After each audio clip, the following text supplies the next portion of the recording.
Because we don't understand how life formed, it is difficult to estimate this probability.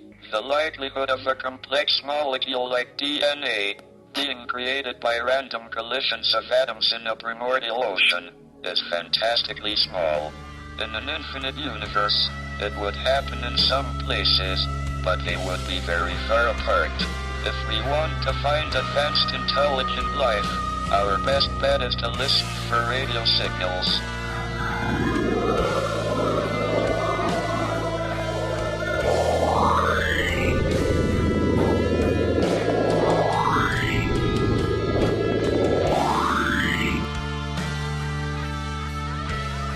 Look up to the stars and the forest that surround. Do you see them? Do you hear them? Are they there?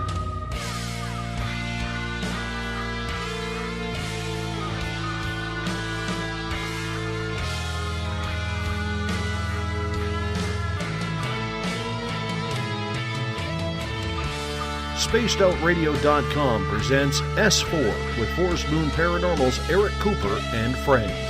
Also, take the time to join the Forest Moon Paranormal Facebook group.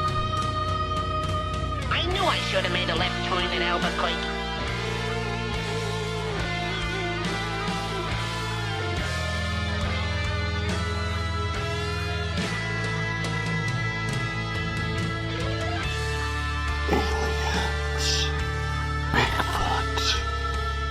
Conspiracy, Area 51, Dogman, Ghosts, Cover-Ups, UFOs.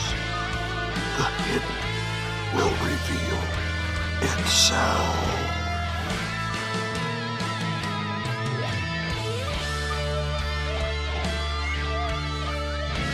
It's one small step for man, one giant leap for mankind.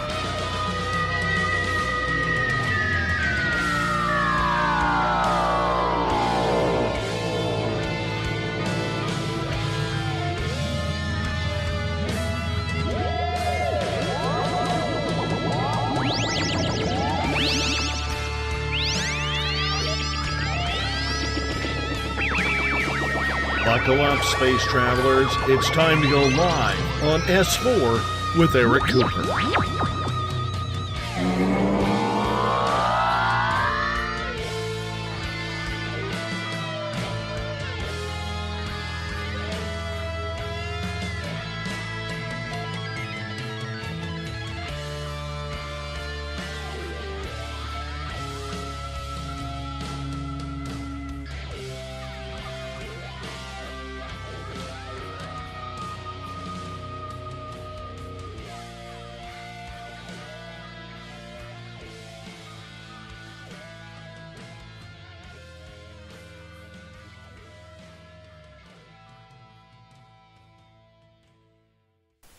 Good evening, ladies and gentlemen, and welcome to S4 with Eric Cooper, broadcasting live from the beautiful mountains of Concrete, Washington. And now, without further ado, here is your host, Forest Moon Paranormal's own, Mr. Eric Cooper. Hey, how you doing, everyone? Yes, coming to you live from the mountains of Concrete, Washington. And let me get somebody else into the chat room here. All righty. So today was a great day. It was actually, we had our very first paranormal discussion in the community of Darrington, Washington. And, yeah, they've got a lot of UFO, a lot of Bigfoot. And like I was discussing with our panel earlier, didn't discuss so much honking and spirit. I was kind of surprised because I never know how discussions are going to go, especially considering this is the first one in their community. Now, on that, if you are local and you want to join our team, by all means, we are always looking for new team members. In fact, we have our Steve, our new drone operator, has a top-of-the-line with FLIR drone that we'll be able to use on investigations in the mountains. And we have a new, what do you call him, cinematographer scientist. I think it's a science degree in cinematography. So I'm going to put him to the test with CGI debunking and things like that, for damn sure. So August, we are planning on being at Cascade Days in Concrete, Washington, with a Forest Moon Paranormal booth. And that'll be a blast. It'll be fun. And, of course, if you haven't heard, DJ Conway, the author of Dancing with Dragons, is now going to be at Paracon to do a dragon lecture. So, highly looking forward to that as well. And she will be in the round table, and she will be doing possibly book signings in a local store as well on Sunday. So, how's the panel doing tonight? Everything's good here. Good. I'm doing good. Got coffee, got place to sit, air conditioning. I'm good. Air conditioning. Oh, we don't need air conditioning in Washington. It's about 70 degrees at night. It's comfortable. Maybe borderline, more like 65. But no need for AC in Washington. Yeah, I'll take... we needed AC today. It was 80-something degrees. More every time. It was 80-something degrees today earlier. I needed air conditioning. I had it on, believe me. And again, for those, the opinions and views of S4 do not reflect that of Spaced Out Radio. If you have not heard of Spaced Out Radio, www.spacedoutradio.com is on every night, 9 p.m. to midnight Pacific Standard Time. And if you are in the chat room and you have a question, ask it in caps. Anyway, who's going to ask the first question? I think Eric should. I nominate. Yeah, you But too. I spoke up first. Okay. Cheers, Eric. Yeah, you caught me distracted. Okay, I'm sure. Well, I won't assume, but I'm thinking most of us have seen the supposed alien mummies out of Peru. I will say up front. You're going to drag that out of the mud again? Well, I think they've added they've added 2 more, and now they're showing X-rays. I think it's BS myself, but what's the rest of y'all and maybe the chat room? What's their take on it? I think it's crap. But Okay, can I say something about those? Because I think we talked about this on SOR last week. They proved that those are real mummies. However, somebody basically cut off the fingers. Yeah. To make them, and they did it in such a way they didn't just cut them off like at the where they joined the palm. They cut it off at kind of an angle to make it look like a natural hand. And they've basically proven that the whole thing is a hoax. Oh, good. I remember. Okay. Yeah. What show was that? It was on SOAR, but I can't remember who the guest was. But I remember hearing that. Yeah, something about they cut the fingers. I think that was when Tim Doyle and I were on. He had mentioned that the network or the company that's releasing it, that is it Gia or something like that, and a lot of the things they're putting out are questionable at best. Right. And it's just like so the one, and if you really want to see evidence today, go look out your window. Seriously, go look at the skies. Watch the skies for an hour. You're going to see something. UFOs are on the rise. CGI is too. So I have to throw that out there. I throw that out there all the time. Don't go by YouTube CGI videos because all of it's crap. Just like that. What I tagged you guys in earlier this week is that that one, it looked like a wormhole thing opening up and a planet Earth that was spinning outside of it or something. I mean, come on. That's been circulating in a whole bunch of different groups. It's like, what the hell? Why? And you know what? That's going to be my question. Why do people feel a need to fake so much crap that we get to debunk along with our own paranormal cases that we're dealing with? Where does this come from? Everybody wants their 15 minutes of fame. And that's it. I think. Go ahead. Well, no, it annoys me. I understand that. I do not have time, and I'm an asshole when it comes to moderating Forest Moon Paranormal. Half the crap that comes up to be posted, I delete. If it's not something I can verify, it doesn't go in there. I have 7,400 members of Forest Moon Paranormal. I take reality serious. I take their safety serious. I take validity that comes into our group serious. So if it's not a group or a team that I can validate, they ain't going to advertise in our group. And that might be a double standard because I advertise in about 60 different groups. But if they don't tell me bye, then I'll just keep on doing it. And, same thing. And I get kicked out of groups all the time. I really don't give a damn. Whatever. But it annoys me. We don't have time in this field to sit there and look at stuff and verify whether it's legit news or fake news. What do you guys think? I mean, you got to be as annoyed as I am being reporters.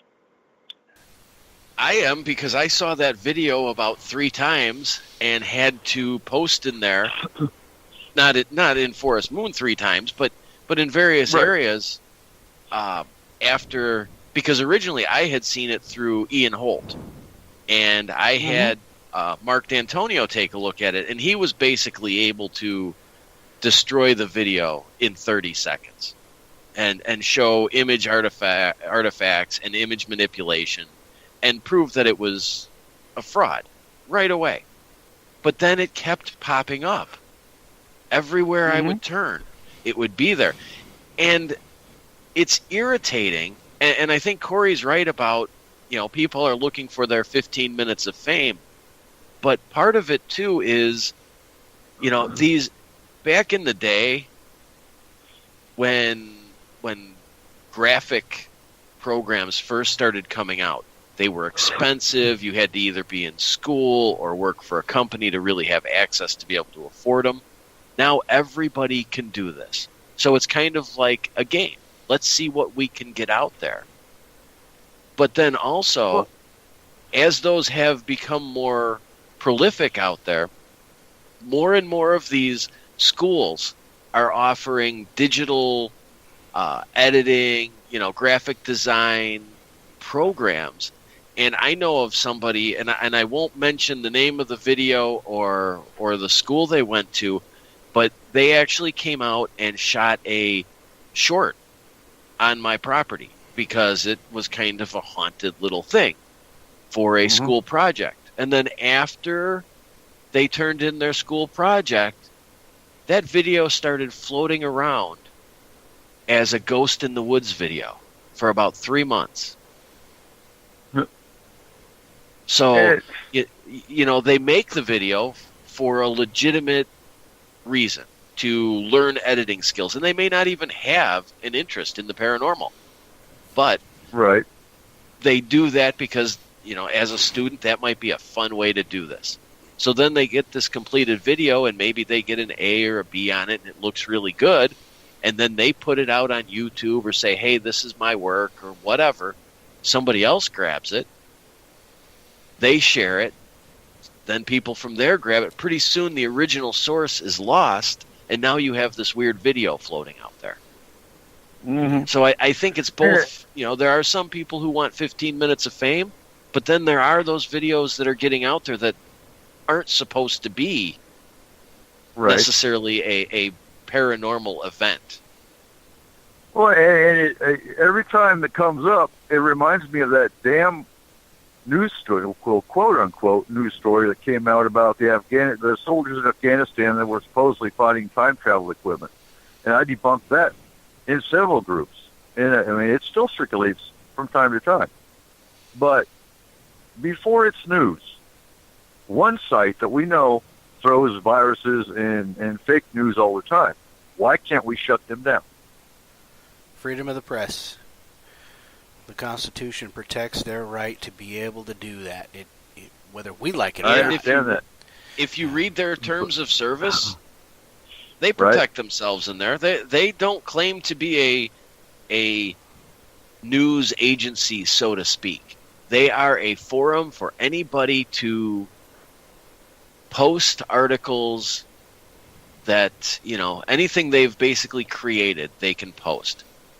Before It's News makes no real claim to being even an alternative news source kind of thing. But you have to go in there and look at the terms of service and who they are and that, the fine print to be able to find that. And most people don't. They just look at the video and go, oh, that's neat. I'm going to share it to my, 1,500 friends, and then it gets legs. Well, yeah, and it's disgusting because it makes real news. They're going to get the most perfect UFO that's valid, and everyone's going to say it's CGI. Yeah, and it's going to be right there, and it's going to be right there in your face. Talking about this, I've seen this post today, and Markham, you can probably address this better than I can. There is a post out there that is circulating right now that basically says that PepsiCo, Nestle, and several other companies are using aborted fetuses in their products. And these, everybody is supposed to ban these products. They are not doing that at all. They are a company that's affiliated with Pepsi is using basically these cells that were cultured from the kidney of an aborted fetus in 1970, I believe it is.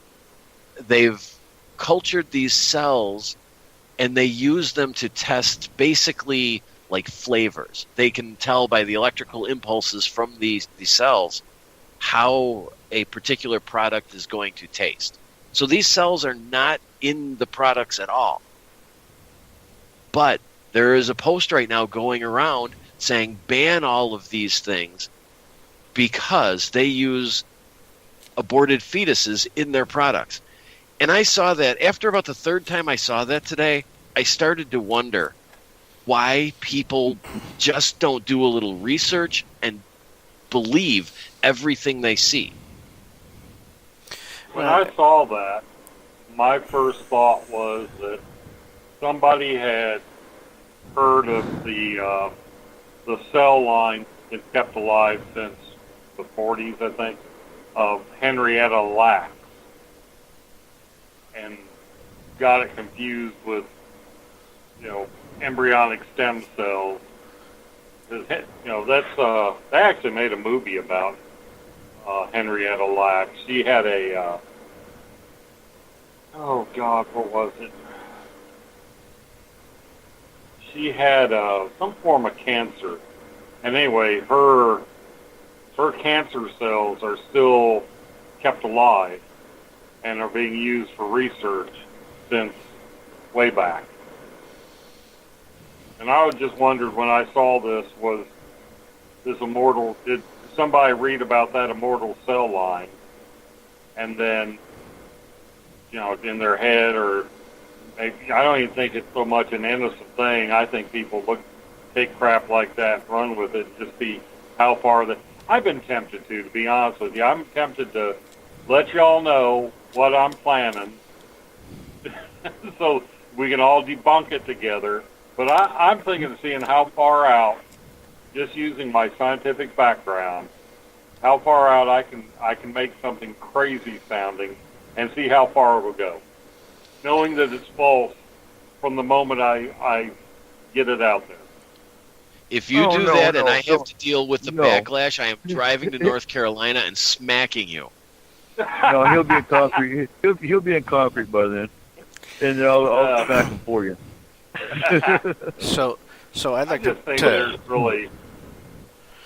I don't know. I think there's people living in their grandparents' basements who have a mean complexion because they never get out in the daylight.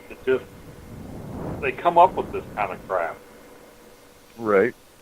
They are that's what they say.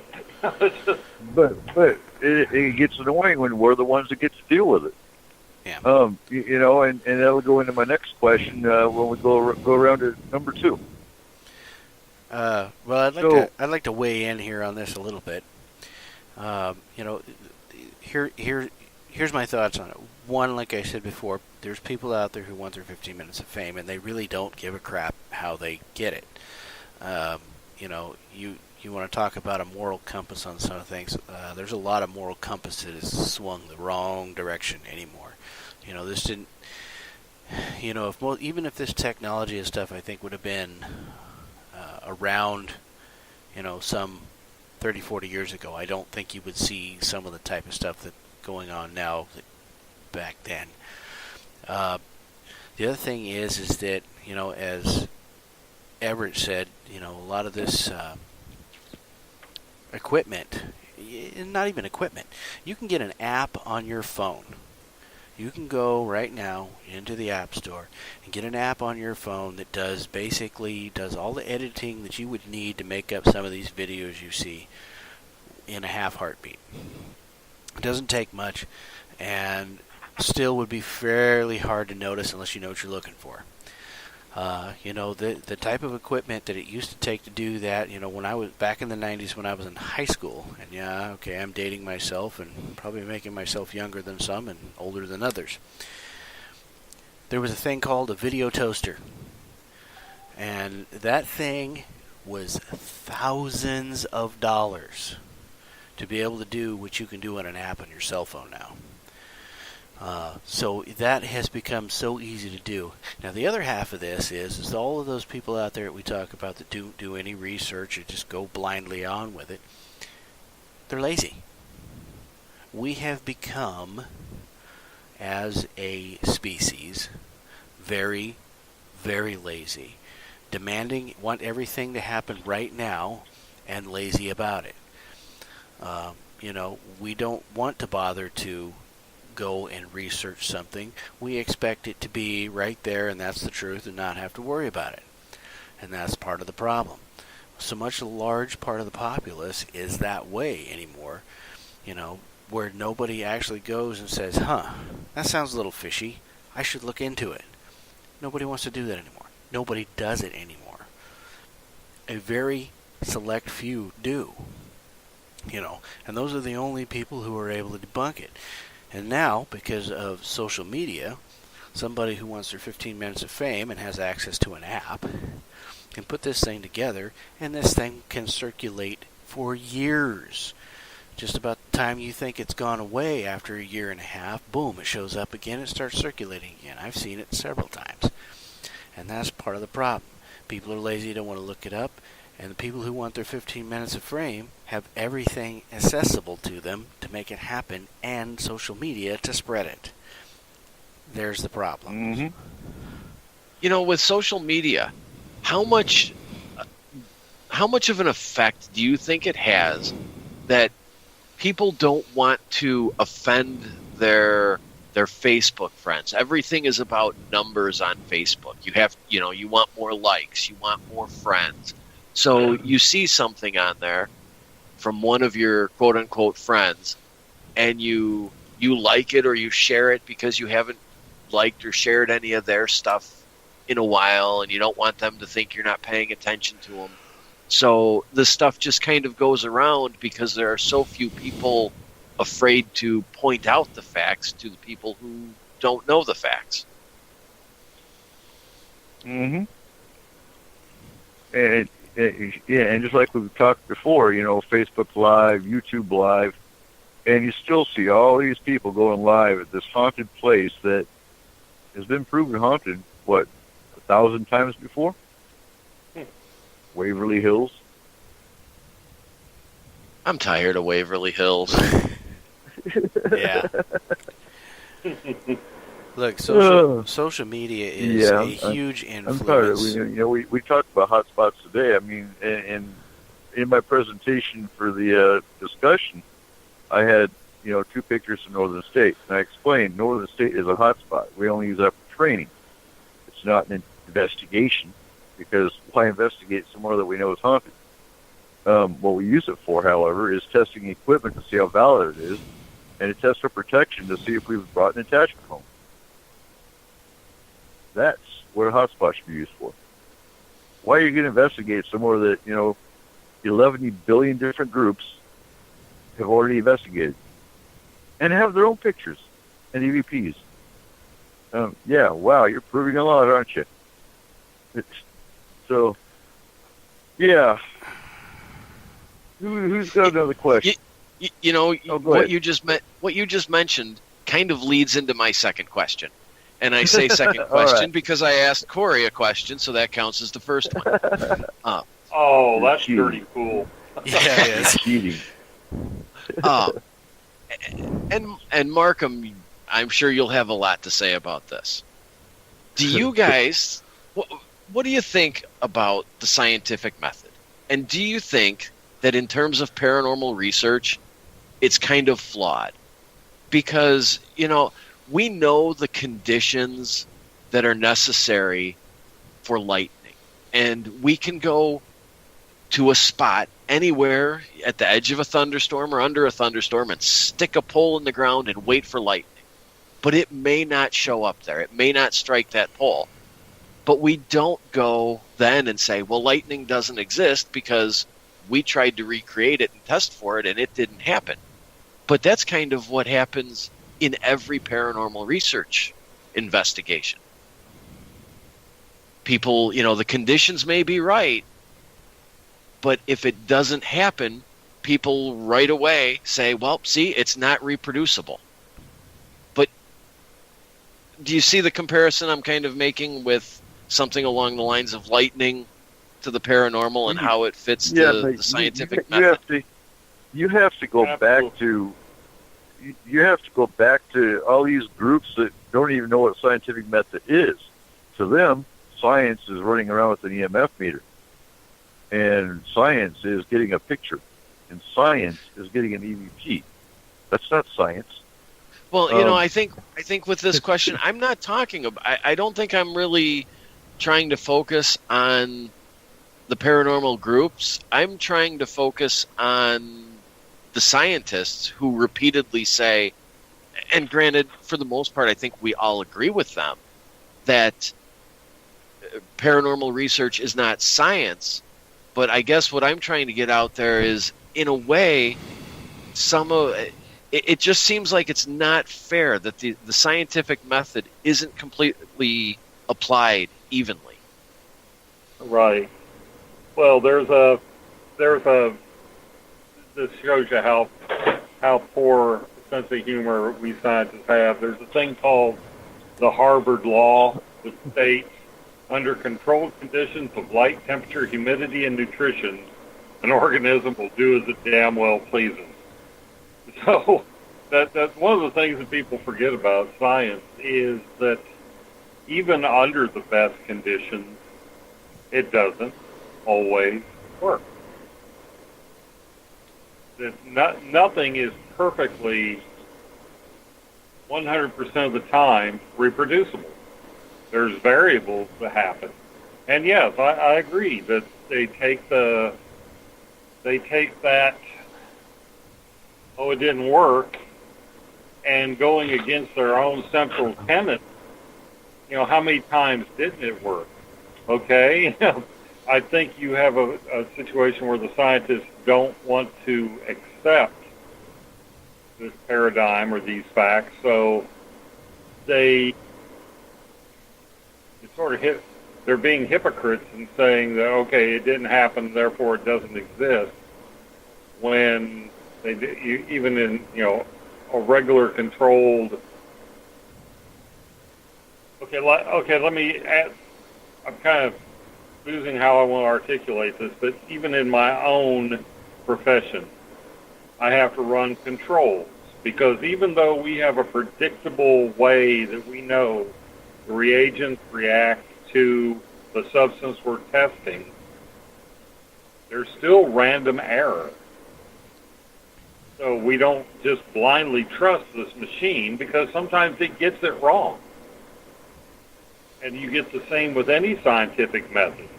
I think the problem is the scientific community wants to take the failures of anything that happens in the paranormal. They don't want to look at the 99 times the ghost said, yeah, I'm here. They want to focus on the one time that it didn't. So what do they gain or not gain from admitting there's a paranormal?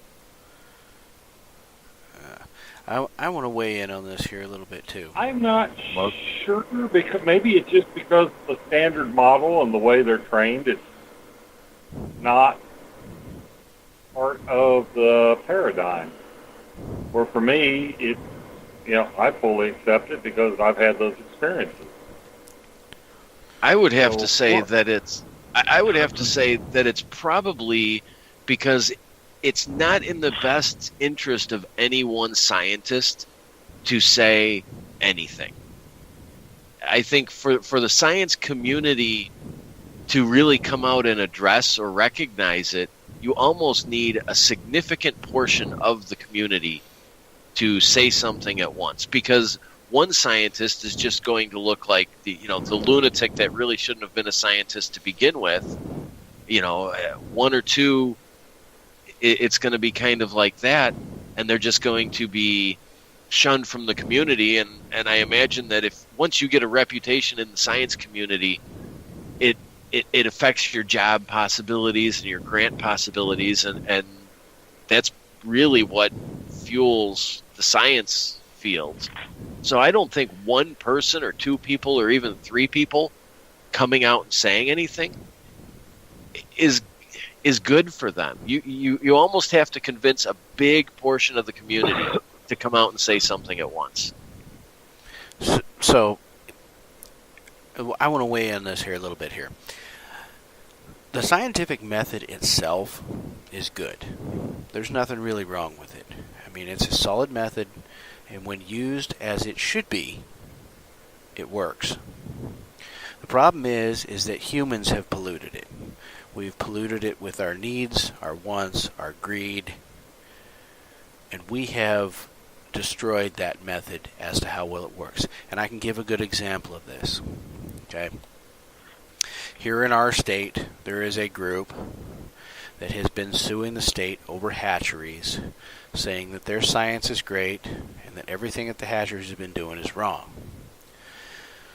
Now, when you take a look at their science that they use to come to this conclusion, what you see is they did science exactly wrong.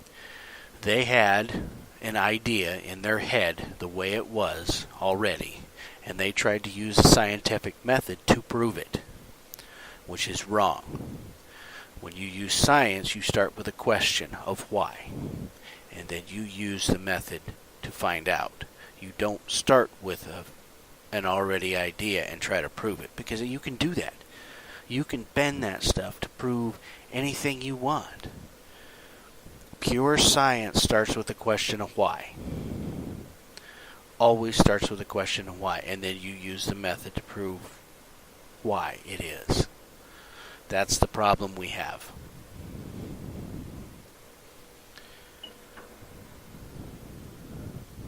Yeah, and I think there have been many cases of instances where, especially in the corporate world, where a result is decided and then the experiments or the testing, the testing is designed to prove their result.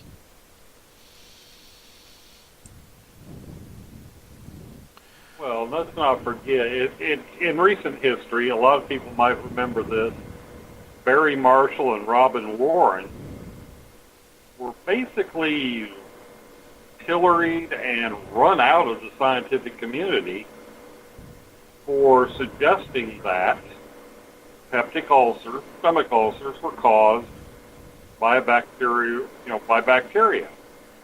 specifically Helicobacter pylori. And now it's a given. But those who, no one wants to be, and you see why no one wants to be the first voice to come out with something like this. Because you get, my God, the AMA, everybody just got on these guys and tried to ruin them because they had the audacity to go against the current models of what caused Pepsi Cola. And it took about 20 years for them to be vindicated. And I guess in their way of apologizing, the scientific community awarded those guys a Nobel Prize in medicine, but it was still a long time coming. And that's not the only case of that. There have been many cases where situations like that have occurred. Oh, yeah. I mean, you never know in science what dogmatic truth of today is going to be the disproved quackery of the future. It's like,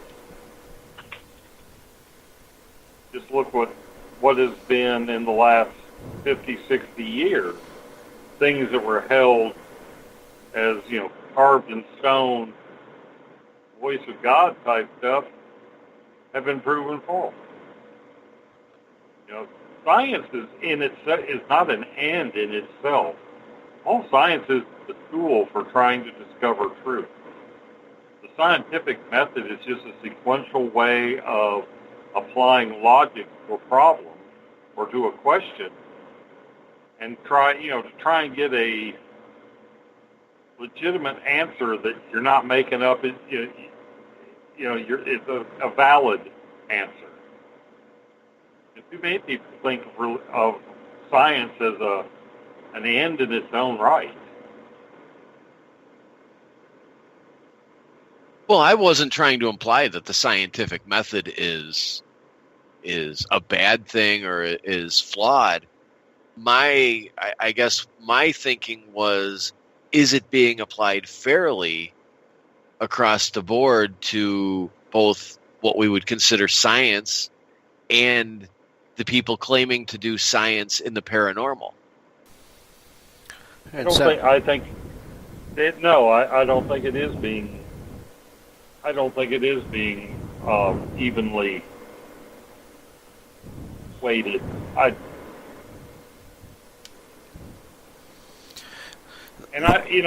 Coming back to the other question, what have we got to lose?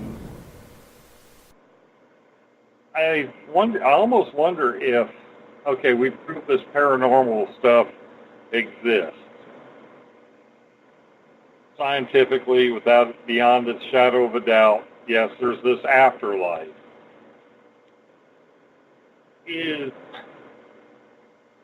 Would knowing that be a good thing? I mean, you can take that movie. Somebody in the chat room probably knows which one I'm talking about because they mentioned it last week. The Discovery.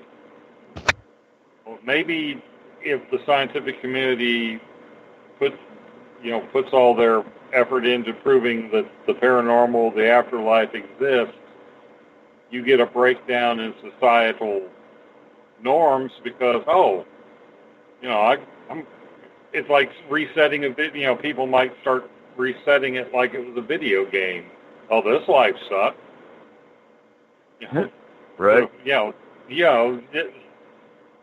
There's that little bit of fear that there's nothing else, or that little bit of fear that if you're a bad boy, you go to hell. That, maybe as screwed up as society is now, think how bad it would be if it came out there are no consequences. Maybe that's what the scientific community is balking at. Maybe, but I'm finding more and more by the day that more and more of the younger generation is falling away from that old-time belief system of heavens and hells and everything else. I think that humans have a natural need to want to live and survive. Would there be some? Yeah, maybe, but I don't think it would be as much as what you're thinking or saying. I think that it's our natural need to survive. It's built into us, and I don't think that thought of just resetting it would be so much. I mean, even myself, you know, I think a lot of the heaven hell stuff is just a load of crap. I'm sorry, but I just do. You know, for anybody out there that irritates, well, I apologize. That's your thing, not mine. But I have no need or want to try to reset it by any means. I like breathing, and I like experiencing life. So, yeah, no, I mean, I really don't think that reset idea would be as big of a thing if it was proven by 100%, no doubt, that there is afterlife after this. I don't think that reset thing would come into play as much as you'd think. How do you think it would affect people, though, if we proved definitively that this is it? You die and you don't exist. There is no pain. There's no memories. There's just nothing. You do not exist anymore. How do you think that would affect people? Well, and is that possibly the reason why the scientific community doesn't want to get involved? Good question. Because they're scared of the answer. And they're scared of the mass panic it might cause with the answers they do get.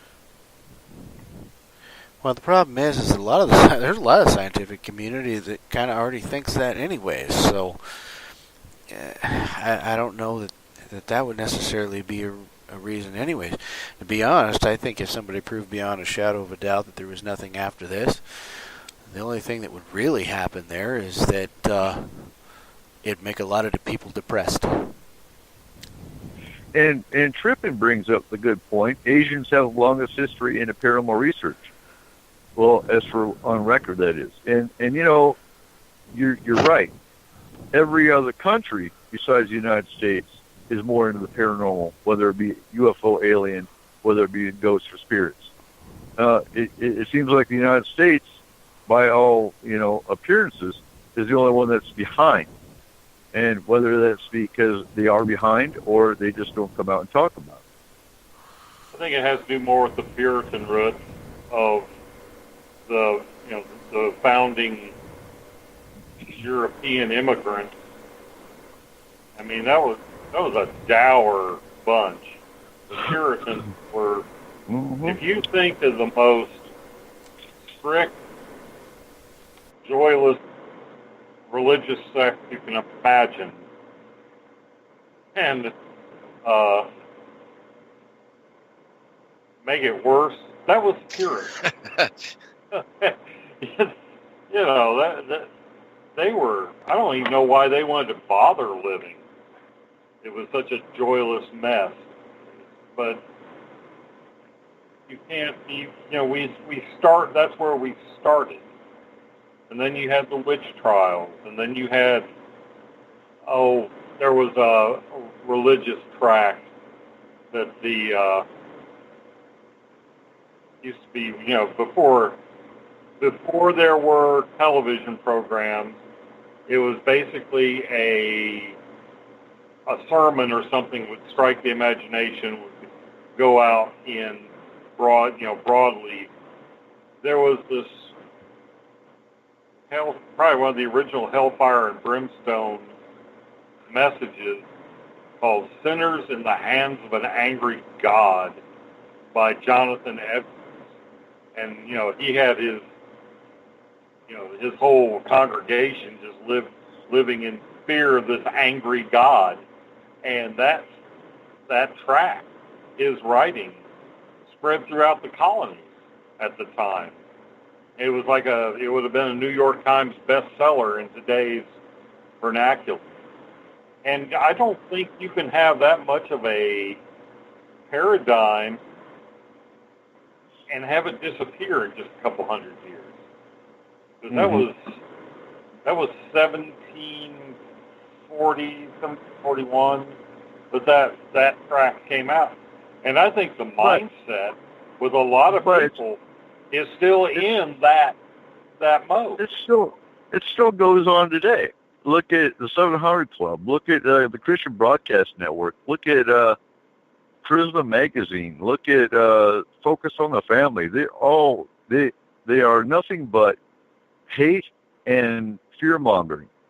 And if you are not of their belief, then you're going to hell, and the whole world's going to hell, and yada, yada, yada. I mean, they push hate on any LGBT community, on anyone that is not of their belief. So it still goes on today. Maybe not hellfire and brimstone, but on bigotry and hatred. That's all they push. You know, I've always said you have a religion that tells you to hate somebody, get a new religion. You still see the same thing going on today.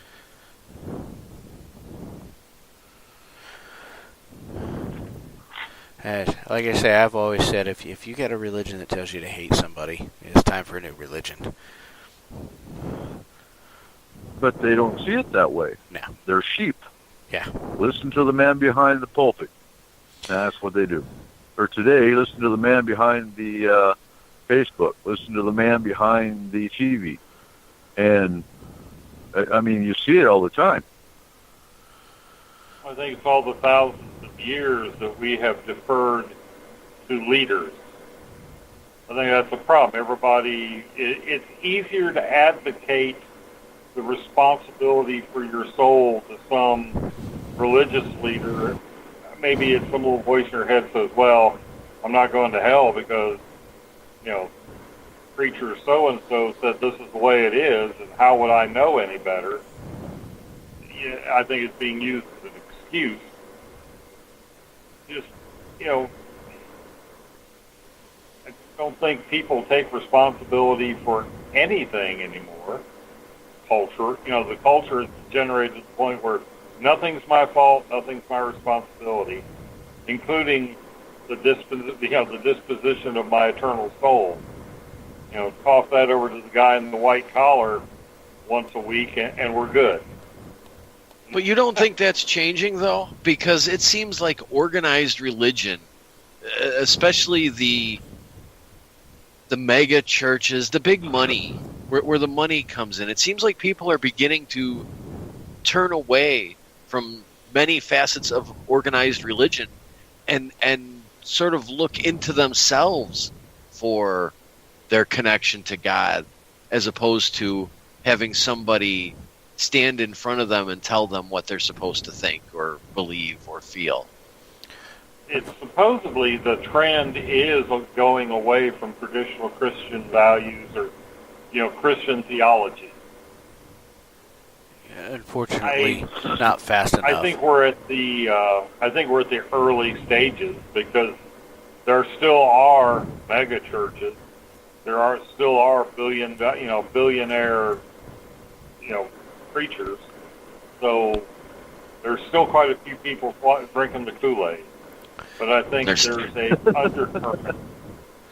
There's still that pesky the self-seeker. The spiritual person that's looking for answers that aren't written in a Bible or aren't being shouted at them from a pulpit. And there's that pesky Vatican Bank. Yeah. Look, here's a problem. They turned down my loan application. Damn it. They're for real. Human nature. I wrote them a letter and said, y'all got all this money you're not using. I could use about $1 million, and I'm baptized Catholic. Give it to me. Yeah. I never got any. So here's a problem. I tried that with Bill Gates, and I got told that we don't fit the protocol. Yeah. At least you got an answer. So I did. Humans are basically mammals, like any other animal out there. And pretty much, if you look at anything in nature, you see that there are leaders and there are followers. The problem is that in the human part of us, there are too many followers. And they look toward leaders. And just like animals and everything else, we have leaders, we have followers. And it is very easy, unfortunately, for one person who is a leader to come up with something and go out and find followers who will follow at every whim without question. That's where we run into issues. Now, Craig in the chat room has a question. He says, Do you guys believe we are gods? And organized religion keeps us away from owning our true power and keeps us from owning our own problems. What you think? Well, he should. I've often wondered that myself. And then the other day when I was in traffic and somebody did something really stupid, I had my reason why we don't have superpowers. It's like, because that person would have died a very painful, horrible, messy death. And it's called loss. And I'm sure my personality, I'd have probably been a greasy spot from somebody else's willpower. So I think maybe it's there. We might be gods to an extent, but we might be gods that have had our wings clipped for a very good reason. Mm-hmm. I would concur with that. Anyone else? I wouldn't think we're gods. Oh, go ahead. I wouldn't think that we're gods at all. I think that we are a lucky species, that we have a higher intelligence than the rest of the animals around us. That's it. Our brains are a little bigger. We got lucky that something played around and gave us a bigger brain to think with and higher intelligence than the rest of the animals around us. But you know what? When you look at the news and everything else around you during the day, just go out and look around. When it comes right down to it, a lot of us aren't any different than the animals around us. You can thank the Onion King for that. Yeah. Okay, who's got another question? Everyone asked their first question? Yeah, I think so. I think so. Except for you. Right, mark 'em. Okay. Oh, well,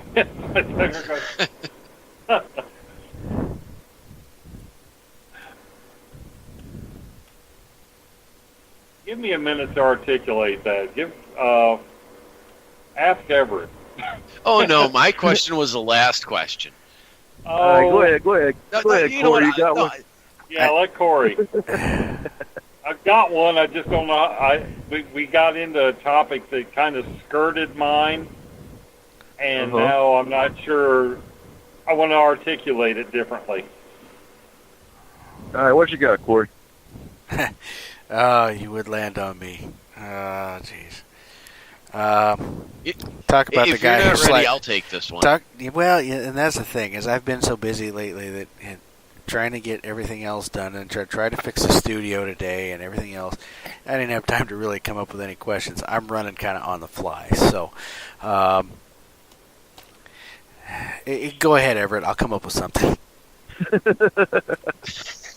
Okay, Coop, you'd probably be the one to answer this. And it's not so much along the lines of the paranormal. It's a little bit more conspiracy theory.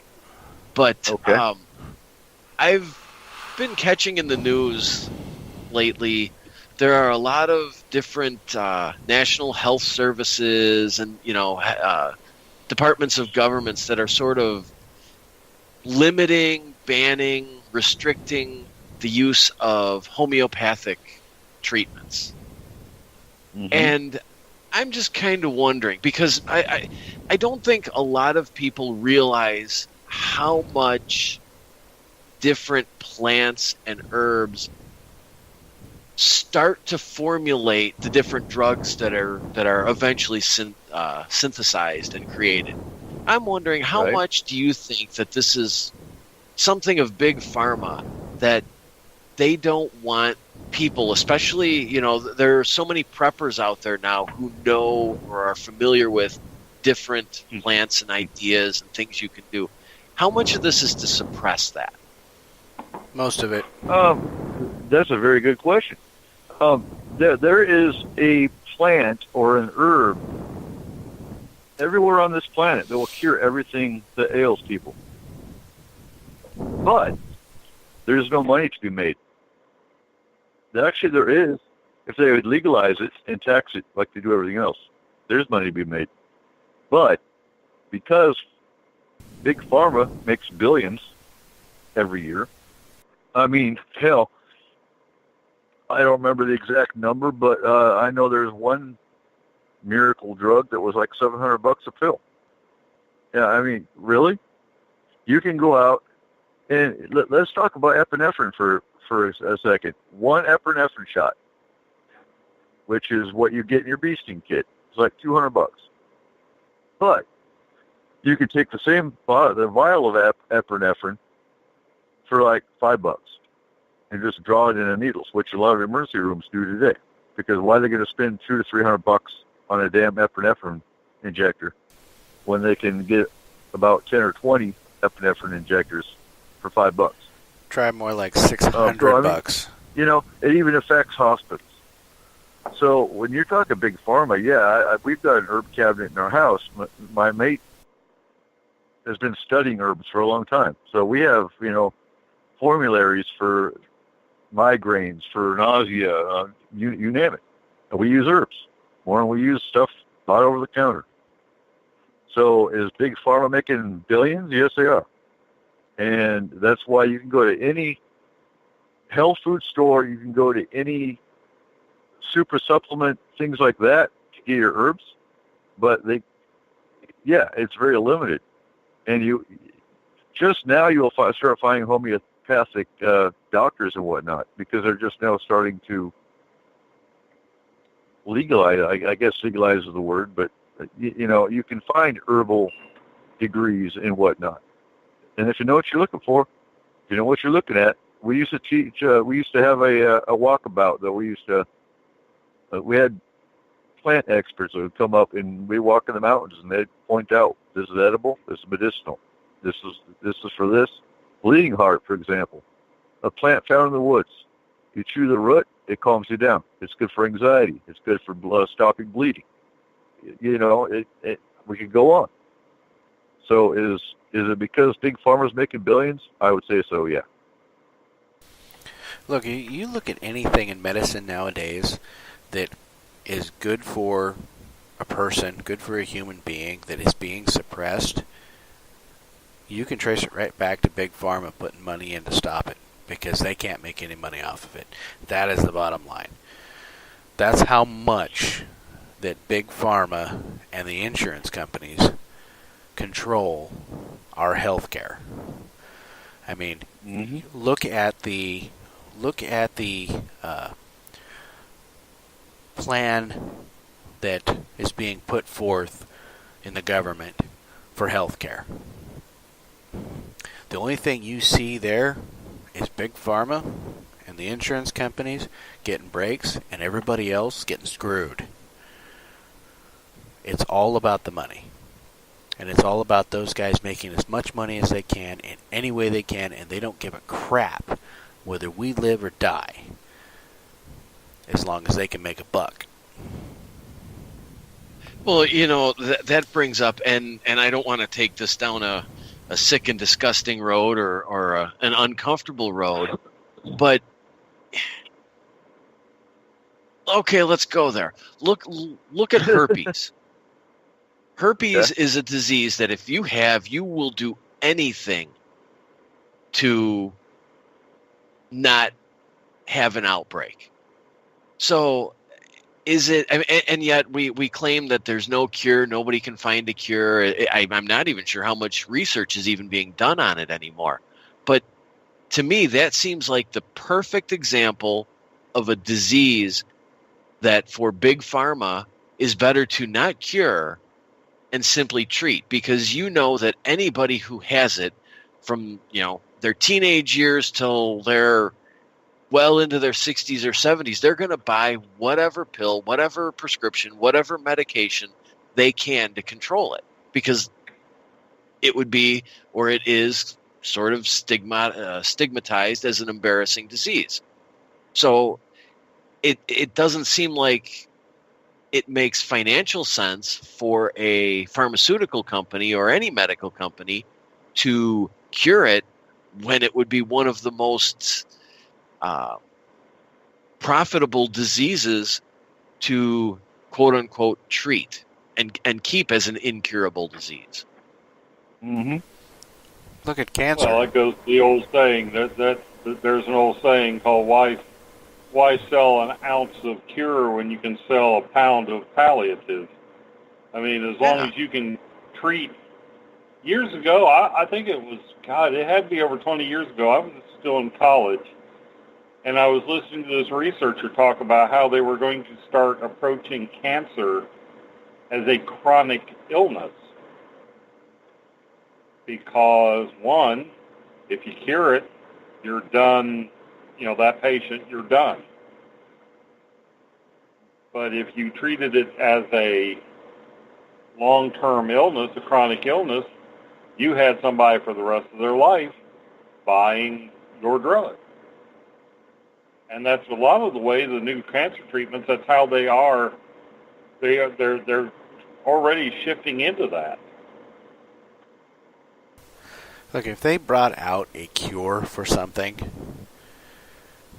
what would happen would be the pharmaceutical company would charge $1 million for the cure, and the insurance company would refuse to pay for it. Right. There you go. But I think there's a fine line between what would you pay right now to have your disease cured, and how much are you willing to pay over the course of your lifetime to have your disease controlled. If you say right now, I have to pay $200,000 to have whatever disease I have cured, maybe I can't afford that. But you can get a lot more money out of me over the course of my lifetime if you're going to charge me $1,000 a month for prescriptions.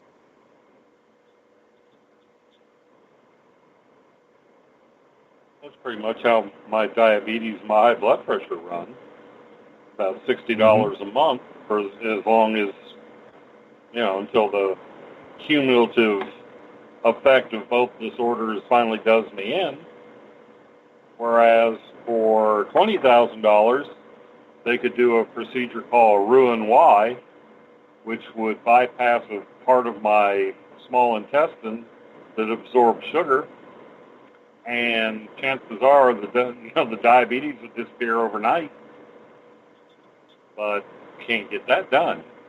In fact, they have unless you've got the money to pay a doctor, a gastroenterologist, to perform that surgery, you have to jump through a lot of hoops to have that surgery done.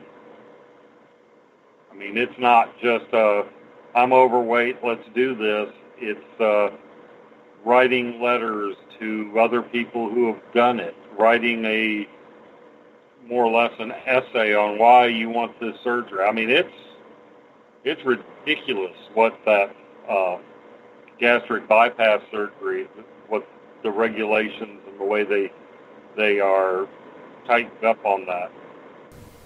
And like I said, it's a cure for type 2 diabetes. There are brittle diabetics. Why isn't that getting more press? Why isn't that getting pushed to the front and people talking about that and pushing for it to be something that's covered and a common procedure? Because Big Pharma cannot make any money off it. Well, the companies and Big Pharma, yeah, exactly. It's a $20,000 procedure that is done. It's overnight. You're home like the week. You're home the day after it's done if there's no complications. It's a two-step process. Part of it is they bypass a part of the small intestine that absorbs sugar, or where the majority of sugar is absorbed. And the other part is they seal off and make a tube out of the stomach. They have a device that basically just sort of zips the stomach down. You don't remove stomach, the part that's stitched off and cut off. It's still in there, but you essentially take a regular stomach and give it the volume about like a large highlighter pen, ink pen. So, and most people that have type 2 diabetes the next morning after they've had that surgery, their blood sugar is normal. And then, of course, you can't eat much because you've got the stomach volume of 20, 30 cc's. So you lose weight, your high blood pressure goes away in a lot of cases. See, if I had situation, except if you're the pharmaceutical company who's selling lisinopril and all Invokana and all the other injectable diabetes meds. See, if I knew that existed, I would go to the bank. My wife is diabetic. I would go to the bank. I would get a $20,000 loan or a $30,000 loan, and I would pay to have her have that procedure because her prescriptions every month are, I mean, they're not huge because the insurance covers a good part of them, but it's not cheap either. Is she type 1 or type 2? Type 2. Okay, yeah, this would basically be a cure for her. Yeah, she's young enough that I would pay $20,000 now to not have to pay $100,000 over the course of the next, 30 years, whatever, and I'm sure the drug prices will go up, so I don't know exactly how long it would take to recoup the investment, but that would be something I would seriously look into. Hey, and just FYI, that $20,000 surgery here, if you went over to someplace like, say, France or something like that, $3,000 to $4,000.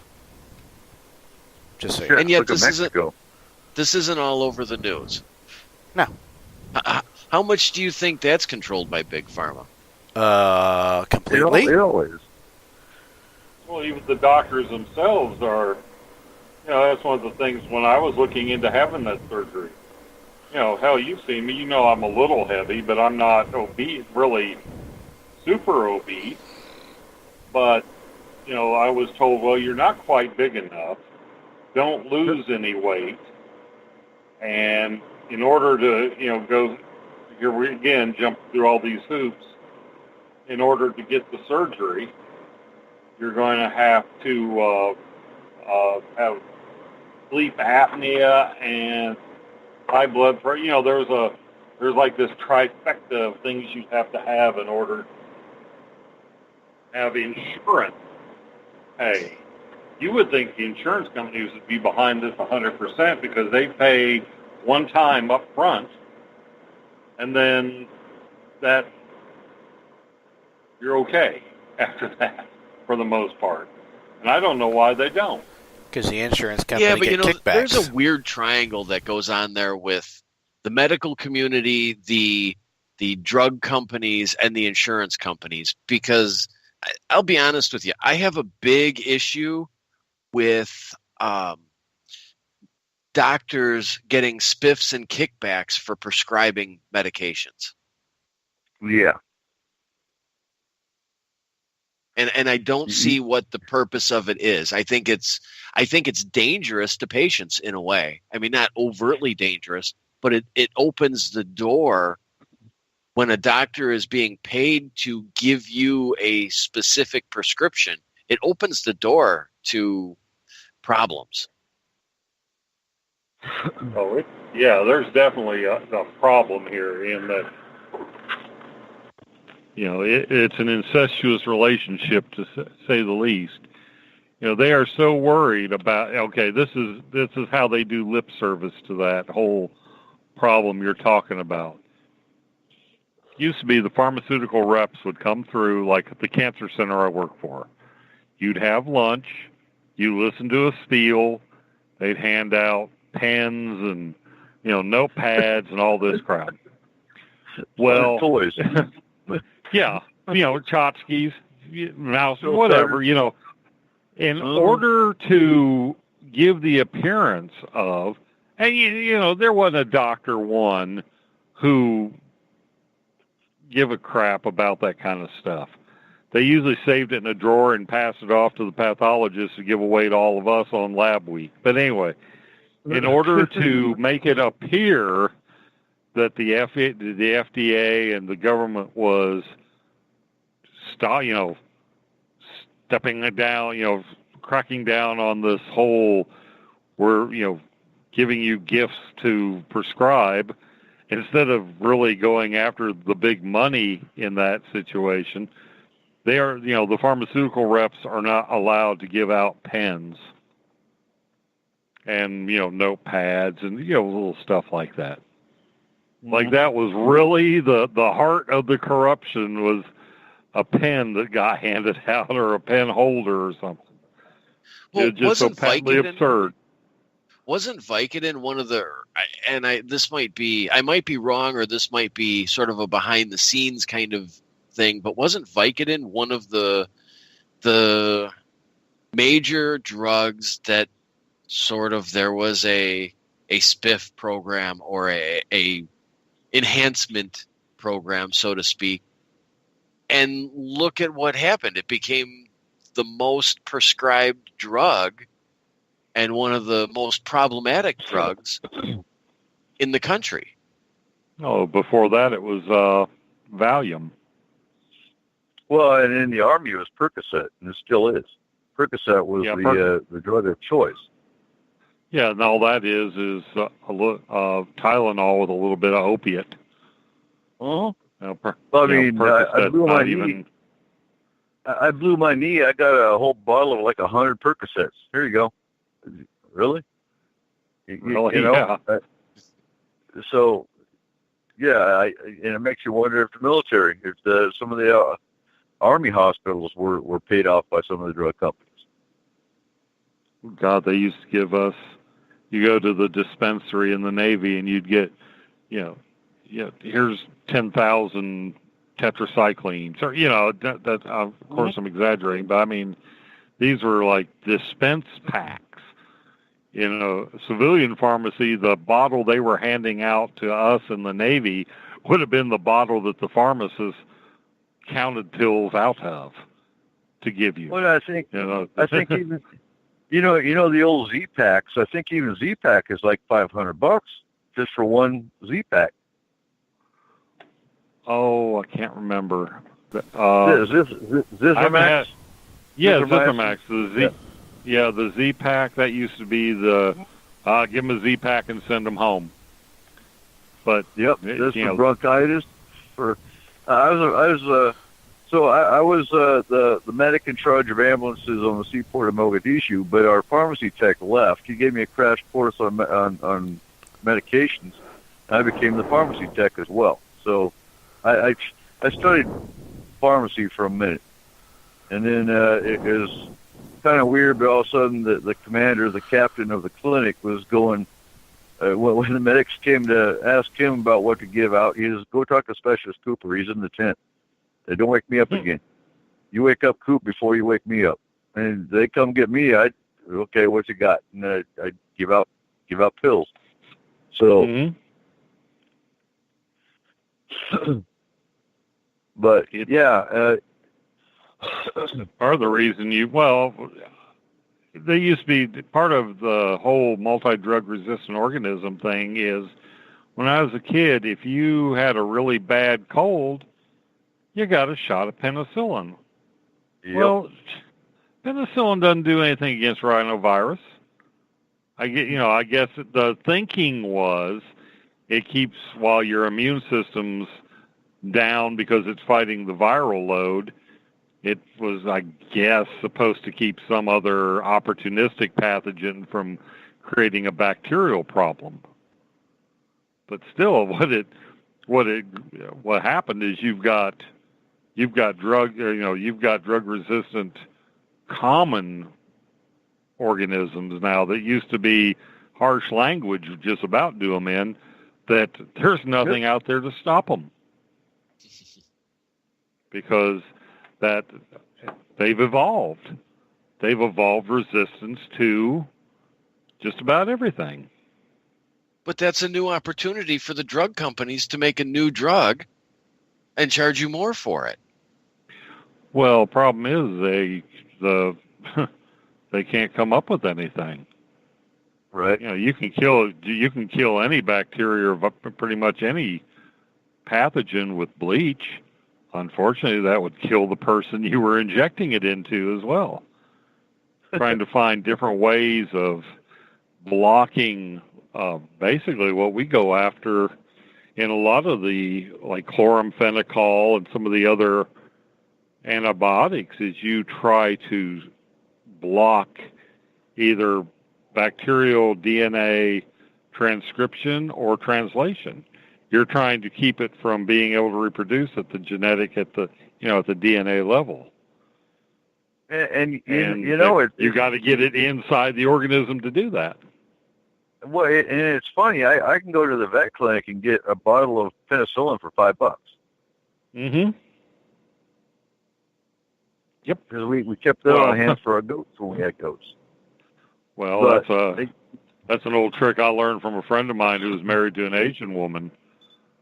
They didn't go to the doctor if they went to the pet store. You can go to the aquarium section and get erythromycin. You can get just about any antibiotic you want right there at the pet store. And it's all I'm the same pretty stuff. sure if I need penicillin, I got an orange growing in the back of my fridge. I can just scrape some of the stuff off of that.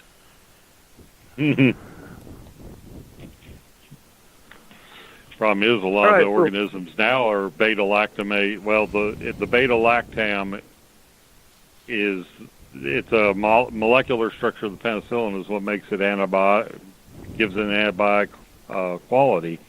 Well, so many of the organisms now are beta-lactam resistant that class of drugs is almost useless now. All right, Markham. So, what's your question? You articulated it now. Oh, yeah, and I had it on a slip, and I put it. Okay. Here we go. Okay, well, it's sort of in the line of what we were just now talking about. Okay, we've all had family or friends or somebody who had this incurable disease and they died, as well as a few million other people whose loved ones have had that. What I'm getting at is if we could take a pill to cure all diseases, would we have to, as a species, regulate our birth rates? Because people aren't dying of these horrible diseases. They're having to go out, the long game, die of old age or misadventure. What would, Sure. wouldn't we have this population explosion? Like, So okay. that's kind of going. That's kind of going, taking it to survival of the fittest. No, not really. I'm saying, okay, think of all the millions of people in Africa each year who die of malaria. Right. Now, you cure or you come up with a vaccine. Anyhow, you block that. Now you've got all these millions of people who are already in an area that is rife with starvation, this horrible living conditions. Let's add a few million people a year who don't die of malaria. Now what? We've needed to start controlling our birth rates for a long time. I mean, if you look at just the populace explosion we have now, we have problems. There's far too many people for what we have. So, I mean, that's something we already needed to do. Would you have to do it then? Yeah. I mean, people are still going to die because they're going to get old and die. But, yeah, you take disease out of it, and you got a problem. Yeah, I mean, that kind of, if you have several millions of people dying each year of diseases, all along the continuum from birth to old age. Now you take that out of the equation. You have to start dumping those people back into the population. Several million a year who aren't dying of misadventure or old age. within, 10 years, Earth will be a wasteland. It would almost be a geometric progression in population growth. Don't you think that starvation would control that? And when I say starvation, I mean sort of a global starvation, because the planet can only produce so much food. There's only, so much farmland. We can only pull so many crops off of that land. And we're almost at the point where we can't produce any more. And especially as the organic food, I don't want to say craze, but as people get into more organic foods where you're not growing, 3 ears of corn in 1.5 feet, instead it's more spread out and it's more labor and time intensive, the food production of the property is less. So is there the possibility that, and not to sound cruel, but that starvation would kind of control the population then? Given the right conditions, I'm thinking here that story where the plane crashed in the Andes, and before people starve, they will eat each other. If given the right circumstance, like in survival. And if you've got a choice between, no, I'm just saying people would probably turn to. It's amazing if you look at it under the certain conditions how malleable our morals are in a survival situation. It's easy to sit there after eating your Papa John's pizza. Well, I'd never eat anybody. Get hungry. I mean, not just, oh, gee, I'm a little peckish, or I missed a meal yesterday. I mean, get friggin' hungry. Like picking the peas out of crap, hungry. And if you had the opportunity to have a nice leg of neighbor, well, you'd be. I think you'd be real. I think you would see humanity slide into quite a. Cannibalism would become an accepted norm. It would probably be handled just like we handle lives, our meats and produce now. All the killing would be done and all the processing would be done inside closed plants where you don't see it. And the end product would be sitting there in the cooler at the meat department. So like a Soylent Green. I have no doubt. Well, not even Soylent Green. They were hiding the fact that Soylent Green was people. I don't think that they'd have to go that far. It's like that ground beef or that ground meat is, surplus population. Don't forget, too. And I think it would be accepted because it's like, well, it's either eat them or go hungry. Don't forget also, there's Africa and some of those places where they're starving a lot, there are still cannibalistic tribes. That already happens. Yeah, in the Amazon and in certain places in Africa, and indeed places you don't. There's actually an island where as a tourist you don't go because they do eat people.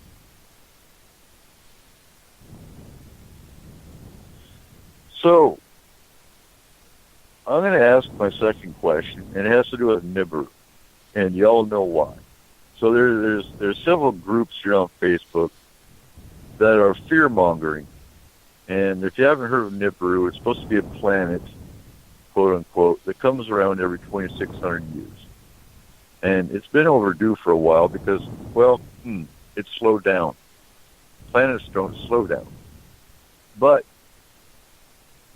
so you got people that are actually quitting their jobs because in October, supposedly Nibiru is going to be here. And you've got groups on Facebook that are taking pictures of Nibiru. And they're feeding fear. Oh, my God, it's the end of the world. And yada, yada, yada. So Nibiru in reality is actually an antique craft. It's here because of the 2017 to 2022 window that we've been talking about on the show for a while. But what do you think about all the fear-mongering? Who's benefiting and why? And I'm going to say this. Anytime an Armageddon-type scenario comes around, all of a sudden, oh my God, you see all these survival companies. Oh, you got to get this for your bag. Oh, you've got to get that for your bag. Oh, you better start stocking up on food. Look at this. We've got canned food. You know, so who do you think benefits the most from fear-mongering over the end of the world? And why do we see so much of it? Every year you see something new. I think it's big business. I think there are a lot of people that at various levels benefit. You know, it starts out with the story being spread, especially with the internet. Everything is, how many visitors did you get to your website? And that fuels what websites can get for advertising and how much they make for advertising. So to create a little fear, to create some sort of end of the world scenario that people are going to investigate and look at, benefits them. Then the next stage is the different aspects of survivalism, whether it be, these companies that sell quote unquote condos and bunkers, or the companies that create and sell bunkers, they profit off of it. Then you have the companies that sell the survivalist kits of food and all the different processed and dehydrated food products. So I think they all profit. I think they all profit well off of it. Obviously, different aspects or different segments make different amounts of money, but for what they are and what their investment in it is, I think they all make a lot of money. You know, a website might only make a few extra $1,000 a month, but they don't have a ton invested, where a food company might make 10,000 extra a month, but obviously they're producing and providing a product that costs them to process and make.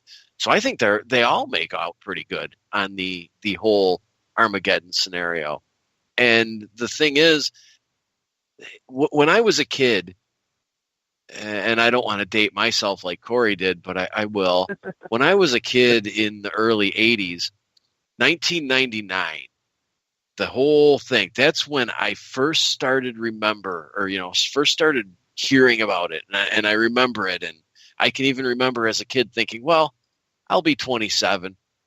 That's a fine age to die. So, and then when that came and went, wasn't there something after that, there was going to be something in like 2008 or something. And then there was 2012. And now what are we at, 2021? It seems like there's always another one coming.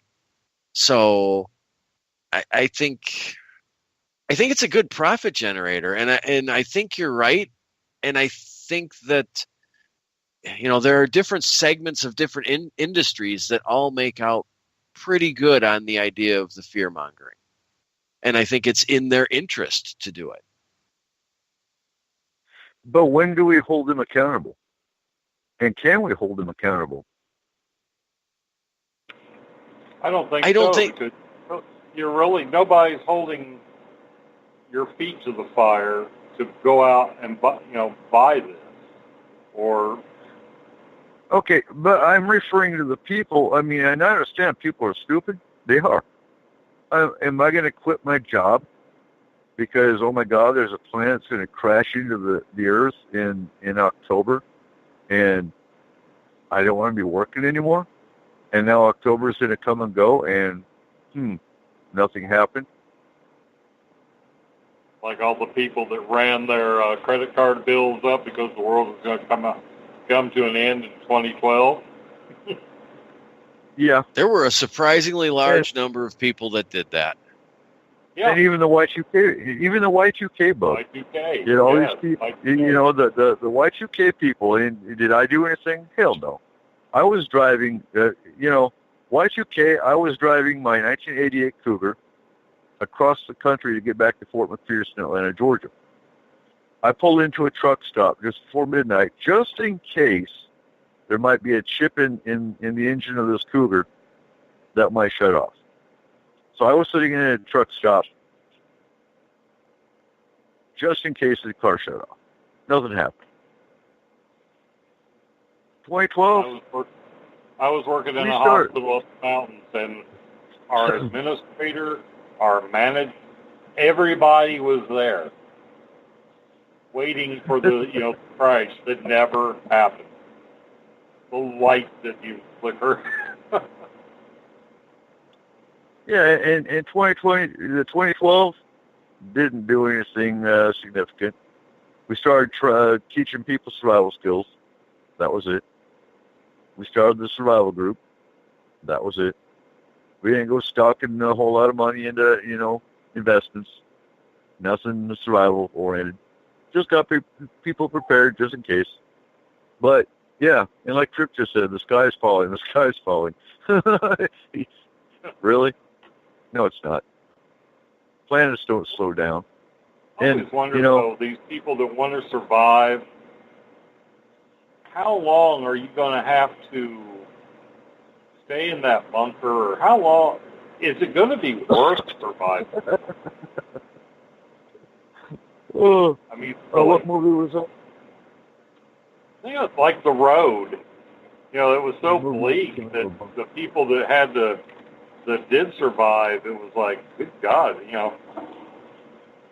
why? It reminds me of Blast from the Past. How long were they in the bunker? He was like 21 when he came out of the bunker. Oh, God, yeah, I forgot about that. How was can awesome. you forget about that movie? Right? There are so many inappropriate lines I can quote from that movie. Yeah, and they were done so innocently. Oh my gosh, it's a Negro. Yeah. That's one of them. Yeah. Actually, wasn't it Oh My Lucky Stars or something? Yeah, yeah. Oh My Lucky Stars. That was an awesome movie. And, yeah, are people going to stay in their bunkers until they're, 21 years old? Because they don't want their kids to, see this planet Nibiru stuck in Earth. Or I wonder how many people are going to do that. I don't know. But, you talked about holding people accountable. And while I don't think you can really hold anybody directly accountable, what you can do is, and it happened with the millennial or the 99 situation. There were a lot of people going out there talking about it and selling their products and pushing their agenda. Well, when it didn't happen, let's hold them up to their reputation. Let's hold them up to what they said and face the fact that, maybe they honestly believed it, but they were wrong. So let's not follow them blindly. Maybe let's not, the next time they come around and say, oh, this is going to happen, let's look at it with a critical mind and remember that they already said something else was going to happen, and it didn't. Right. Oh, and then you go to the street preachers. They're saying, oh, Christ is coming back. He's going to be here in October 3rd. You better repent now. And I mean, getting to the Nibiru, there's actually religious groups in Facebook that are preaching Nibiru. And, even in their own Bible, it talks about nobody knows when he's coming back. But they're still twisting people's minds. Well, if you're going to listen to a street preacher and you're going to give him anything more than a couple of dollars so he can eat, then, you're responsible for what you do. I just wish there was a way to hold people accountable. Well, that right there goes back again to the leaders and the followers. You've got followers, they'll find some sort of leader. And the thing is, you can hold them accountable. If there is somebody out there and obviously they are, but if there is somebody out there preaching something and they repeatedly prove to be wrong, or what they say, and there have been several instances of religious leaders who have said, the world is going to end on this date, and then they come out and say, oh, I was wrong, it was really this date, and then 6 months go by and God came to them and said it was going to be this day. Well, you can hold them responsible by not following their information. And I think that's the best you can do, is if people started holding themselves responsible for their own thoughts and actions, you wouldn't need to hold companies or people, public figures, responsible for their actions, because they would have no audience. Well, and go back to social Darwinism. It's sort of like, if you're dumb enough to stick a fork in your eye, you deserve to go blind, And talking Nibiru, it reminds me of Heaven's Gate, George Applewhite, 1997.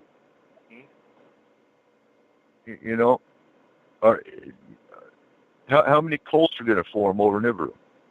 And how many people are going to commit suicide over Nibiru?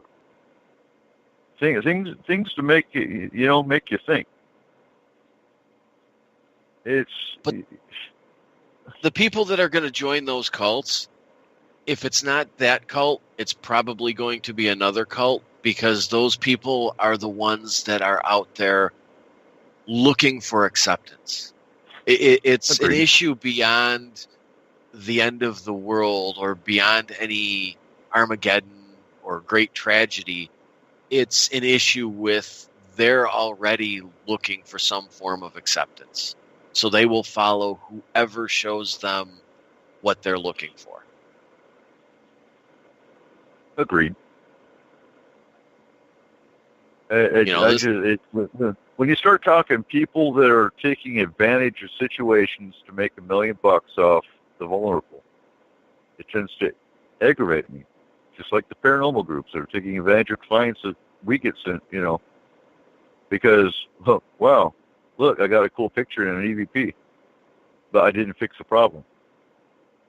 Kick the hornet's nest to get that picture, but right.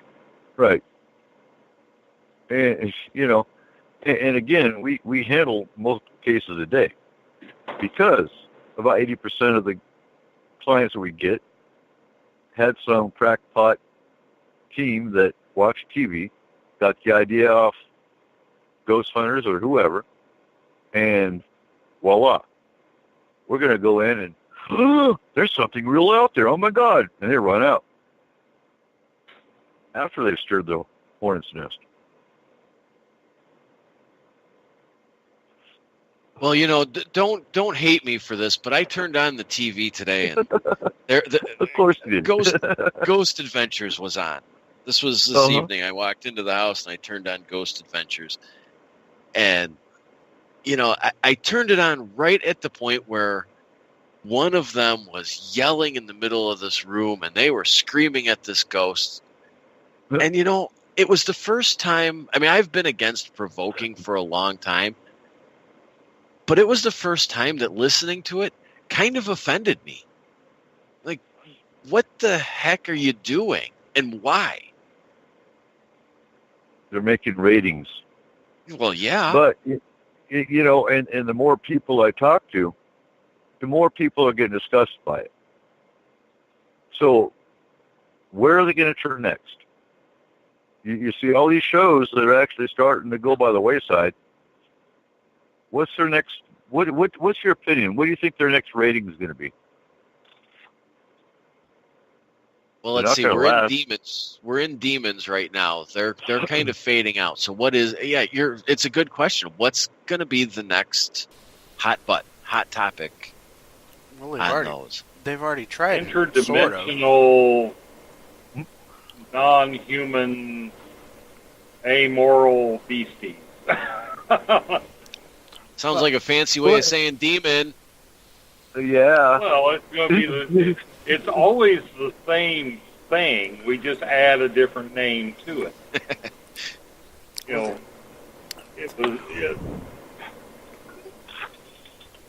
Demons sell, I guess. I don't know. It's so ridiculous.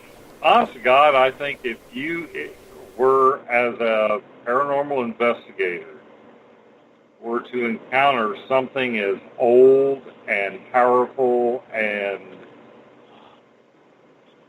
wrong, a demon is going to basically wipe your ass out with a random thought. So all this TV demon crap, I ain't buying it. I think if anything, I think they're encountering entities that were assholes in life, and they didn't mellow with death. Well, the thing is that there are so many, if you watch the TV shows and believe them, there are so many demons running around the earth attacking people. It's amazing we have a civilization. Might be time to move into hell. If all the demons are up here, there must be some good job opportunities down in hell. Look, you asked. That's probably where I'm headed, so I'm not interested in going there any quicker.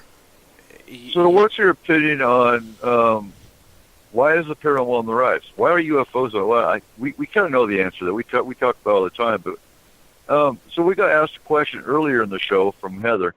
As far as what we found in Darrington, and there's a lot of UFO activity in Darrington, a lot of Bigfoot in Darrington, and again, that was a dominant conversation today. Not so much spirit. There's a little bit of spirit, but what's your opinion if we didn't know about the 2017 and 22 window? Why are UFOs so dominant today? Do you guys think there's a spike in UFO sightings, or do you think it's just more people looking at the skies? I think it's more people. I don't think it's more people looking at the skies. I think it's more. I think we've probably been seeing them all along.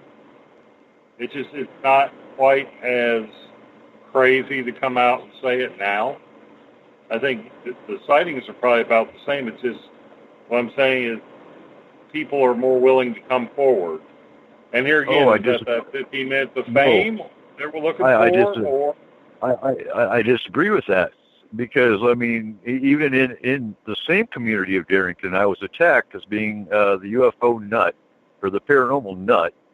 And, come to find out, the guy just had a vendetta against me because I'm pagan. But, and you see the same thing, the paranormal groups when we do our promos for Forest Moon, in that, we're the UFO crazy people. So even in our own paranormal community, you see people that just think we're crackpots because we believe in UFOs. So in the same Darrington post, I actually had people that were private messaging me with their experience because they didn't want to be seen on their community board as being a UFO witness. So I would have to disagree that it's more open, because I'm seeing more and more clients that don't want to be seen as having a paranormal team. Even today, I had clients that my landlord won't allow a paranormal team to come in, and I explained, we don't come in physically, we come in astrally. I don't know. Do you think that maybe, though, that's just a given population? That maybe in regional areas, like I'm sure in places like Logan County, Kentucky, or just pick any small rural town in the Bible Belt, UFOs and ghosts and all that kind of stuff is not acceptable. But maybe in a more in a more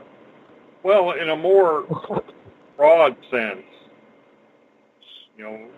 if you take a broader cross-section of the population, I think it has become more, it's certainly become more visible in TV and movies, and is talked about more. Yeah, there's still that giggle factor, but the fact is they're still giving it, in some cases they are giving it serious coverage. But is that for ratings? Well, even if it's for ratings, if they're not putting it out there with the giggle factor, they are. If it's going out there or it's being discussed, there's going to be those people. It's like, well, they're talking about that on the news. I guess it's okay. It's acceptable now. Like kind of like peer pressure in a way. Like Sam Friedman says, if people can't see the other people, if close, when everybody, I think the way he said he does it is with everybody's eyes open. How many of you have seen a UFO? And very few hands goes up. Then he says, okay, close your eyes to where, nobody knows who else is raising hands. And when it's under when it can be anonymous, more people come out and admit. And I just think it's becoming more acceptable. I think I'm going to have to agree with Eric on this. I'm going to let the listeners decide which Eric, but I agree with Eric on this. That's my answer. Yeah, I just have to take it from the perspective that we see daily. In that, just about 90% of the clients we see, they don't want to have that exposure. They don't want people knowing that they're having a paranormal issue, and that's the statistic I go off of.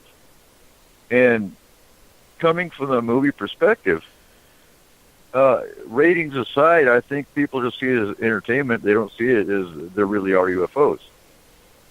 And I still have yet to see Life. I want to see that one now. You guys seen Life yet? No, not yet. Which one? Life. That's the newest one out, I believe. Oh, yeah, I saw it. It was predictable and kind of boring. I just, within 20 minutes into that movie, I knew how it was going to go. You don't put your finger in the goo. Yeah, kind of. And that's just where I got off the trailer. It was sort of like that stupid scene in Prometheus, where this thing's popping up out of the slime and he's poking his hand at it. It's like, I'm a biologist and I wouldn't do that. No. That's the point he's I don't think anyone with common sense would do that. Oh, I beg to differ because I have common sense and I'm not a biologist, but I would stick my finger in goo. I really. Seriously? I don't know what it is. Okay, we're all over in a spaceship. Everett's in quarantine the entire trip. Yeah, and just like you and Dave going, I go into a spaceship if it landed. Why? Why not? That's what's gotten a lot of humans in in trouble. I don't know what my instincts felt. I don't know. Okay, so... If they open the door and it smells like roasting pork, hell no. But getting back to Darrington, there was a woman that was actually laying on her roof watching the stars, and there was a craft that actually flew, she said, 20 foot over her house. There was no noise, no sound, bright lights, and that's the extent of stuff that's going on in Darrington. So about mid-August, we're going to be setting up a training exercise over there and incorporating drones. You need to. I think I will. I found out I can fly out there round trip pretty cheap. One of the things that you've got a generational thing here. Okay, I believe that what I've seen in the sky are UFOs, and I will say, they're UFOs. My dad loved nothing better than to take our 8-inch. We have it's called a Dobsonian telescope. It's just got a huge mirror. They call them light buckets. There's no clock drive on it. There's no fancy. You just set it on the ground, you point it, and you look. He loved to put the wide-angle eyepiece on there and watch the stuff up there moving. said, man, there's all kinds of stuff up there moving. I said, Dad, what do you think that is? Well, I don't know, but it's moving. It's like, do you think it might be UFOs? No, I think UFOs, there's something up there moving. You know, even if they see it, there's a generation that's not going to believe that if the darn thing lands and crushes their foot under the landing gear. Or that's what it would take to get them to believe it. So that tickles the heck out of me when Dad and I talk about that. Oh yeah, I just love to watch all that stuff up there moving. It's like, yeah, it's called UFOs, Dad. They're spacecraft. So this discussion here kind of brings me to the question that I kind of put together is, because I really kind of agree a bit more with Mr. Cooper on how well people like to talk about it. It's just from my experiences from around here. And is, how do we get people that have had experiences to stop being so uptight and to share what they know?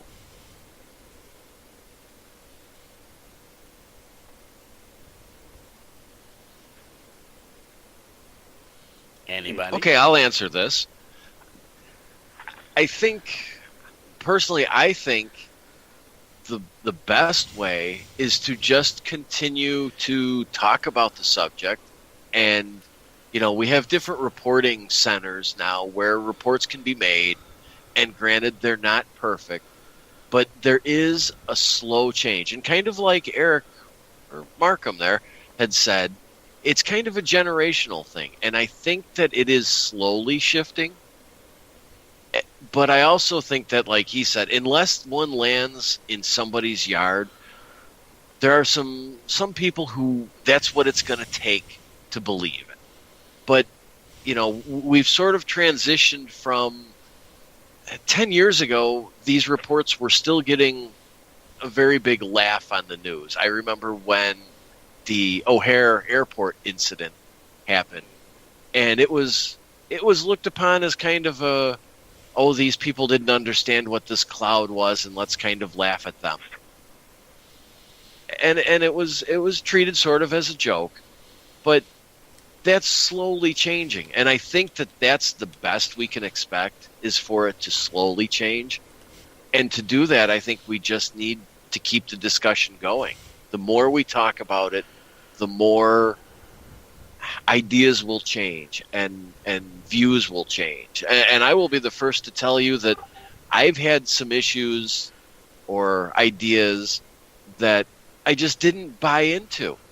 But talking to different people, talking to like Eric and talking to Dave, I've come around and seen a different viewpoint, and I've changed my views.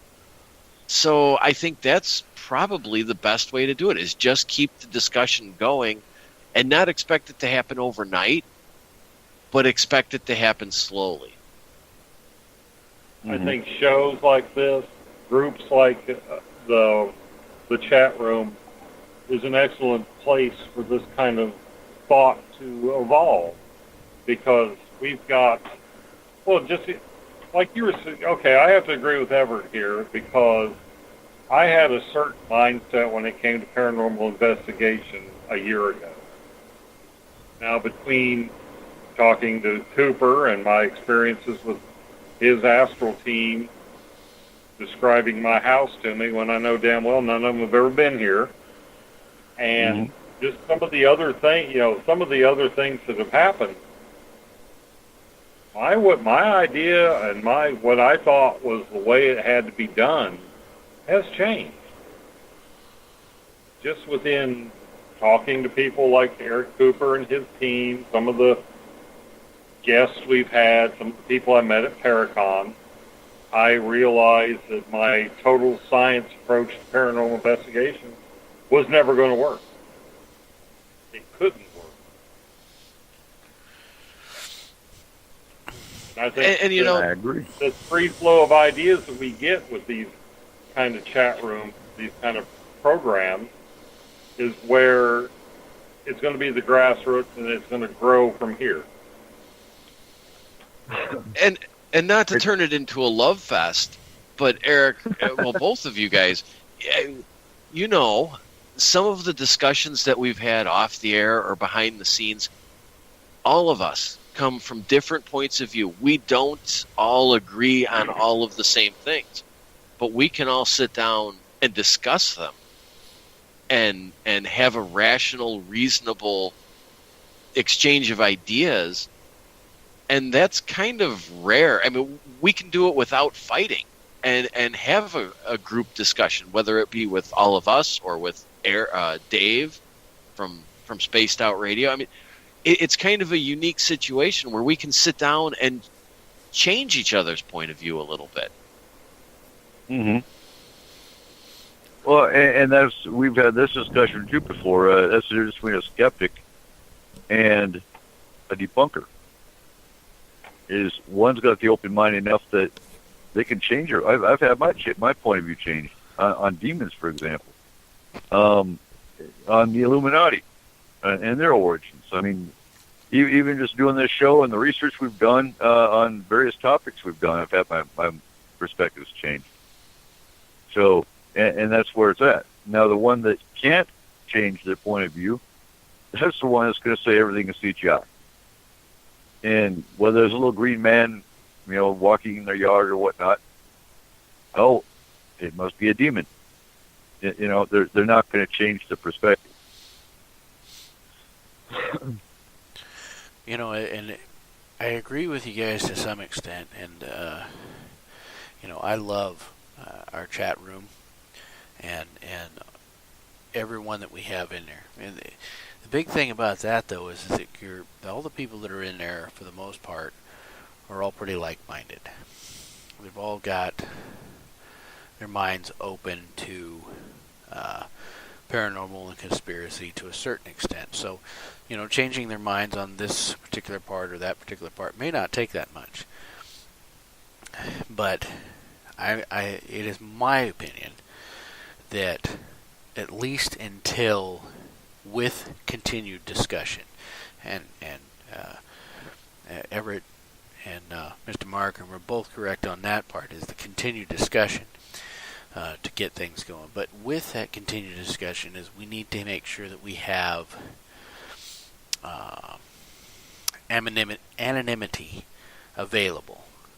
So you've got something like private message or something like that, to where someone may be saying out in the public eye, oh, that's crap, rah, rah, rah, da, da, but they may contact you knowing that they can be completely anonymous from everyone else about it, and saying, hey, sorry, but, kind of did have this, and, what do you know about that, and that type of thing, is making sure that people know that there is that available. Having that out there so that even though there's still a lot of people who would be embarrassed in the public eye or feel that they would be ridiculed or in some manner, have that option to have that private message, that private whatever it may be, to get through to us what their issue is, what their experience is. I think at least at this time, along with continued discussion to try to get it more open, is we've got to have that. I think that is key. That's just my personal opinion on it. Go ahead. I was just saying that's just my personal opinion on it. So. Well, and that's the thing. There is and I can't. This is the fast word for the night. Anonymity. In that, I do actually still get private messages from listeners in both the S4 chat and in Spaced Out Radio chat when I'm listening to Spaced Out Radio. So, and that is key, is letting them know they can contact us anonymously, and getting the help they need. So I would completely agree with that, Corey. And on that note, folks, it's been an outstanding roundtable. And it's over already? Really? It is. It's getting warmed up. I know it. I have 2 more pots of coffee ready to go. And yeah, if you're not in Forest Moon Paranormal, you can find us on Facebook and join the group, not the page. We do have a page too, but I check the group all the time. I'm always posting updates in the group daily, almost hourly sometimes, depending on what's going on. And if you're local, we are doing training in Darrington in the mountains, and ideally Mark will be with us, our scientist, and we all know Corey's going to be there. It's my plan. Always for training. And we do train every month. We are kind of on hiatus until after Paracon in September, but we are doing training in August. It's going to be a training / actual mountain investigation with a drone, with FLIR. And ideally, Markham, you can do some scientific protocol training with us too. Teach us how to collect scientifically. Yeah, I think since I've got that 90-minute, our presentations at the Paracon are 90 minutes, right? Yep. I think that's going to be a part of my, instead of me just sitting there and droning on and on about science and paranormal, I think a major part of my presentation may very well be on evidence collection. Well, we could actually make that a workshop as well. That's what I was thinking. That would be a really good, just set up some mock or whatever and just show the correct way of collecting the evidence. Sounds good. And on that note, I think I hear the music. Ladies and gentlemen, good night. And yeah, you guys have a safe week.